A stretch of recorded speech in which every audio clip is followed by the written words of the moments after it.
Burton Pfliger is a third-generation sheep rancher from Bismarck, North Dakota, and he currently serves as the American Sheep Industry Association's president. But as he explains, the organization hasn't always been called the American Sheep Industry. You're correct. It is our 151st convention. It originally started off as the National Wool Growers, who met in a town hall in Syracuse, New York, 151 years ago, and they came together to share ideas on how they might better help each other and serve each other, as well as regenerate a renewable source of wealth to each of those individual producers, which we still do today. That's exactly what we do today. I like to think that our mission hasn't changed much. We come together to share ideas and values and regenerate that source of wealth.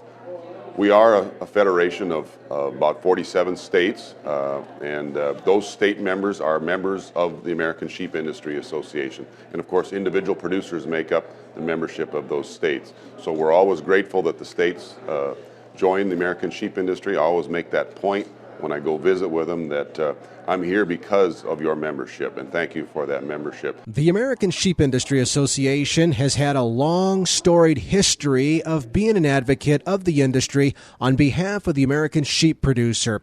Burton says ASI works hard so that those who want to have a future in the U.S. sheep industry can have that opportunity. You know, the Let's Grow program is a program that the American Sheep Industry Board of Directors, the full Board of Directors, voted to implement this past year. We've gone through 2 rounds of funding for those grant applications, new and different ways of doing things. I know you've talked to some people about NSIP. They've been a recipient of some of those grants. You know, NSIP this past year has grown from roughly 100 members to somewhere over 300 already within a year. So that's an interesting way that we're moving forward. There's lots of other grants in there that we're hopeful have a meaningful impact on that.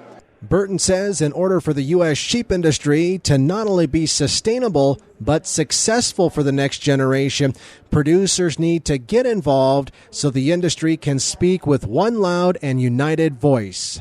A lot of people, when I confront them with that about becoming a member, they'll tell me often that I don't have time. And I tell people that nobody really has time. You have to make your time. And my dad used to tell me, he said, "Son, if you don't have time to help yourself, don't expect anybody else to help you either."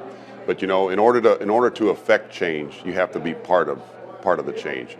And it's easy to be a critic from the outside, but I think Theodore Roosevelt said the credit goes to the man in the arena, whose face is marred by the blood and the sweat. And that really, I think, ought to be the goal of every sheep producer, to be part of the process to affect change and move us forward.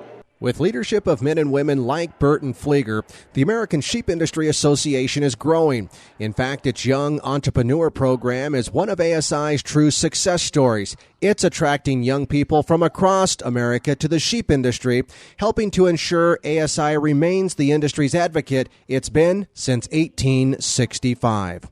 I'm Russell Nimitz reporting.